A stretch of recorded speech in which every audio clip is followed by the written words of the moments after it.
Hi, it's Chris, K2CJB. Welcome back to the channel. And now that the weather has gotten a little chilly here in eastern PA, it's time for the ham radio activities to move inside. So I thought I might take a few minutes to do a quick video and give you a tour of the shack, the inside shack. So here we go. So we'll go left to right from the operating position. The first pieces of radio gear that you see are the two HTs that I own. The one on the left is the popular Baofeng with the Nagoya antenna on it. And the one to the right is an old Icom T7. I think it's a T7H. And I bought that thing, it's got to be at least 25 years ago. And it still works fine. I've gone through a number of battery chargers, drop-in chargers. In fact, the one that's it's sitting in has failed. So right now it's operating off of the wall wart. That's what I charge it with. But it works just fine. So I'm quite happy with it. The next piece of gear you see right there, that's borrowed equipment. It's not mine. I wish it was. It's a spectrum analyzer, and like I said, right now it's just sort of borrowed. And I'm hoping maybe if it sits here long enough, I'll own it. Down inside there, you see a little meter in there. There's a little kit. I built a little box. It's an AC line meter, just to keep an idea on power conditions, electrical power as it comes into the shack. A couple of FRS radios. Down in there, you see the little kit. This is a battery monitor that I'm going to put together for the QRP gear. I just have to do that yet. It's also a little old Radio Shack UHF HT tucked away in there. My uncle KD6FR out in California gave me this, and it works just fine. So, but it's just UHF only. So we keep that tucked away inside there. Just above that, Radio Shack 10 meter rig, and what that's used for is just to listen to 10 meters. I don't transmit on it. It's got a problem actually, motorboats, the mic preamp motorboats. So I use it mainly just to monitor beacons.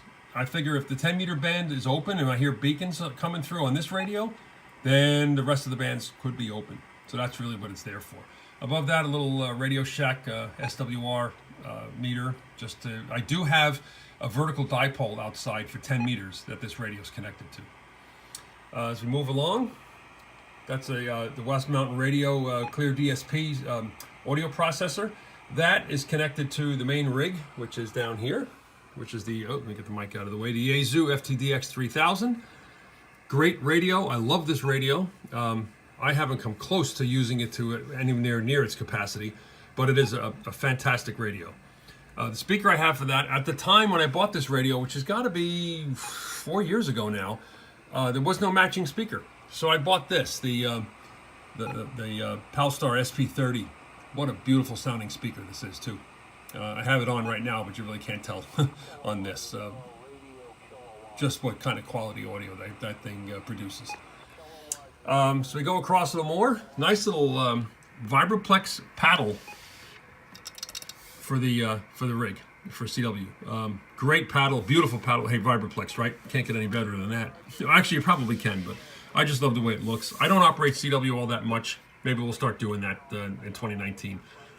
Over to the right here, a couple of scanners. The one on the bottom, an old Uniden that listens to local EMS and local fire on the analog channels. Above it is a digital Radio Shack scanner I used to use for police. I don't anymore because our police and fire moved to a different digital format that this radio didn't support.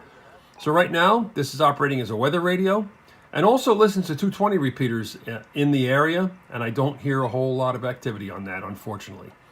So I figured I would listen to 220 on a scanner first before plunging into buying a 220 rig. So computer, oh, I'm sorry, here's my rotator. There's the rotor. It's an old Alliance, and let me tell you, it still works. The rotor up top, I've changed the clamps a couple of times. Norm's Rotor Repair. Some of you may be familiar with that.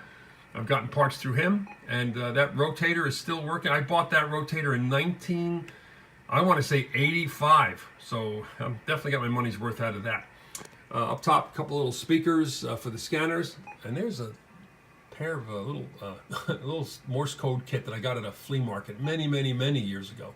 And it works, believe it or not. Buzzer and lights. Put some D-cells in it, and it works. Okay, let's go back over to this side. First of all, you probably saw the video when I got that. I did clean up that volume control, and it does sound a lot better. Over here is the VHF UHF rig. It's a Kenwood TM-V71. The right side is programmed to my local club repeater. The left side just scans around the local machines in this area. Wonderful, wonderful radio.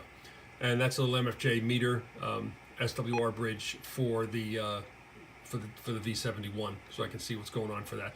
On the roof, I have a 2-meter 440 vertical that this radio feeds into. And for computers, well, we have a little laptop running down here, and I have Ham Radio Deluxe running on it, and as you can see, it's working. And we can turn around, you'll see the things follow along there. And I usually use it for digital modes. That's really about all I do with it. Not a whole lot of operating with digital. I'm still kind of experimenting and learning my way around with that. Antenna-wise, for the 3000, I've got a TA33 Junior for 10, 15, and 20. I've got a off-setter fed dipole for 40 and 80. Actually, all the bands, but I use it primarily for 40 and 80. And I have the Squalo antenna up top for 6 meters. So that's how that's the antennas that are connected to the FTDX-3000. And for microphone, I have an RE20 on a Heil stand, on a Heil boom, and that comes over the top. Let's take a look under the desk. So for power, I've got the Astron supply that runs the FTDX-3000, and it also runs the Kenwood V71. Of course, I'm not transmitting on both at the same time, so that's not a problem. The little power supply on top is for all the accessories that require 12 volts in the shack. And on the right side, a foot pedal for the microphone. That's also connected in parallel with the pistol grip for the microphone as well. So there you go, quick tour of the shack. I like to keep it simple. I like to keep it relatively clean and easy to operate in here. So it's working fine. I'm quite happy with it. I probably have some room for more radios though, right? I would love to get my hands on like an old Tempo 1, which is the first sideband radio that I had. I'd love to get my hands on one of those. I keep an eye on it on eBay. If I find a good deal in there, I might go for it and watch for a video for that someday. Who knows? So anyway, there's the shack. Comment below if you think there's some things I can do differently in the shack, lay it out different or something like that. And also, if this is the first time, if you happen to stumble across the video, then hit the subscribe button and give me a thumbs up. That would be awesome. That would definitely help things out.